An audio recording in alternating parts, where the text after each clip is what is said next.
বলবে আল্লাহ একটা কথা আছে, কি কথা? এই আমল নামা তো আমার না। কি বলবে? কত বড় ভালো মানুষ দেখছেন? কি বলবে? এটা আমার না। এর কারণ পৃথিবীতে অনেক মিথ্যা কথা কইছে। কি কইছে?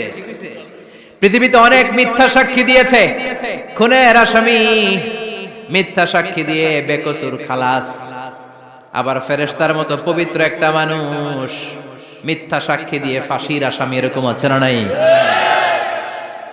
তো ভাববে আজকে একটা মিথ্যা কথা কয়ে দেখি না, লেট মি ট্রাই, একটু ট্রাই করি। বলবে আল্লাহ এটা আমি করি না, আমি ভালো মানুষ। আমি কি? আমি হাজী সাহেব।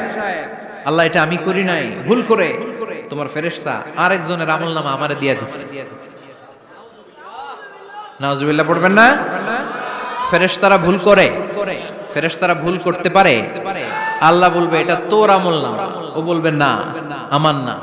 আল্লাহ বলবে তোর, ও বলবে আমার না। আল্লাহ বলবে আমি যদি প্রমাণ করিয়ে দিতে পারি এটা তোরই আমলনামা, কি হবে? সে বলবে আমি মেনে নিব। আল্লাহ বলবেন কিরামান কাতিবিন নামে আমার দুজন ফেরেশতা আছে, ওই ফেরেশতার কাছে তোর আমলনামার একটা কপি আমার রাখা আছে। সুবহানাল্লাহ, বাড়িতে গিয়ে কইেন কিরামান কাতিবিনা ইয়ালামুনা মা তাফআলুন।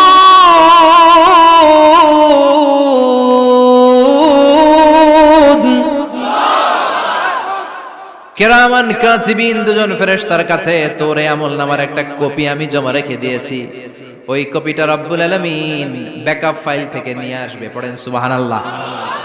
এবার বলবে এই যে তোর আমলনামার আরেকটা কপি আমার পড়ার দরকার নাই, কিরামান কাতিবিনের ফাইল তোর ফাইল দুইটা মিলা। এবার ধরা আছে না নাই?